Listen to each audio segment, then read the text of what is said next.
Good morning. I'm Father Michael Lombardo, the pastor of Our Lady of Consolation Parish, right here in Wayne, New Jersey. What a pleasure it is to be with you on this, the 19th Sunday in Ordinary Time. Once again, we have a great story from Matthew. Let's listen to what Matthew has to say. After he had fed the people, Jesus made the disciples get into a boat, precede him to the other side while he dismissed the crowds. After doing so, he went up on the mountain to pray by himself. When it was still evening, he was there alone. Meanwhile, the boat had gone a few miles offshore. It was being tossed about by the waves, for the wind was against the boat. During the fourth watch of the night, he came toward them walking on the sea. When the disciples saw him walking on the sea, they were terrified. "It is a ghost," they said, crying out in fear. But once Jesus saw this and said to them, "Take courage, it is I, do not be afraid." Peter said in reply, "Lord, if it is you, command me to come to you on the water." He said, "Come." Peter got out of the boat and began to walk on the water toward Jesus. When he saw how strong the wind was, he became frightened, and then he began to sink. He cried out, "Lord, save me."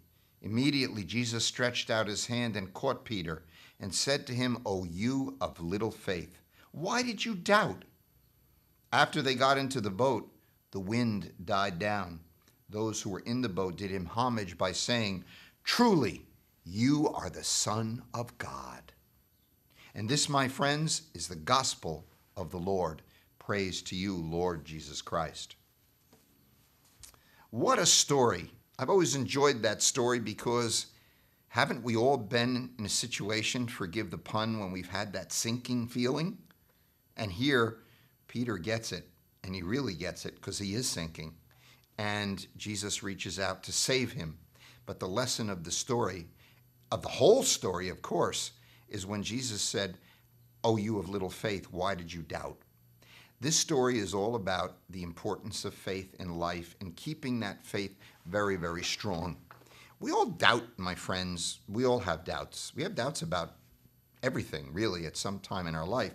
But the story reminds us that that's a natural course of the human experience and that Jesus is always there to rescue us the way he rescued Peter. Such a simple story. No complex explanation is necessary. Put yourself in Peter's place.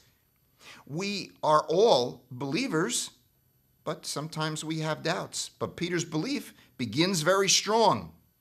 Remember what he says, "Lord, I will come to you." And Jesus says, "Come on."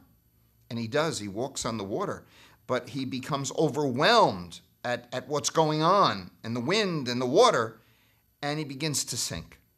And that's when he cries out, and Jesus rescues him.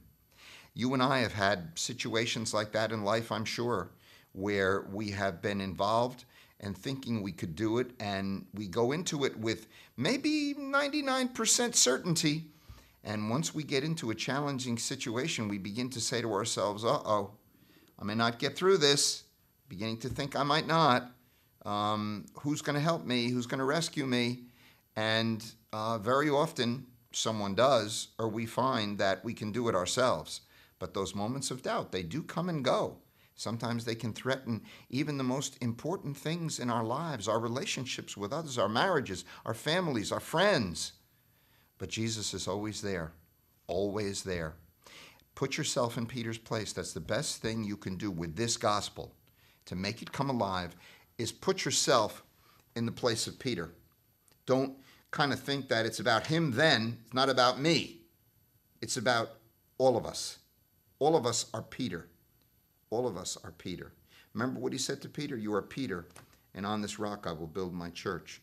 What he is saying to you and I is, you are Michael, you are Agnes, you are John, you are Ralph, you are Philip, you are Mary. And upon you, I continue to build my church. I continue to trust that you will go forward through your doubts and that you will be the same as Peter. You will value discipleship, and you will know that with the help of the Lord, there isn't anything that you can't do. And so, my friends, try that this week. Don't walk on water. Not such a good idea.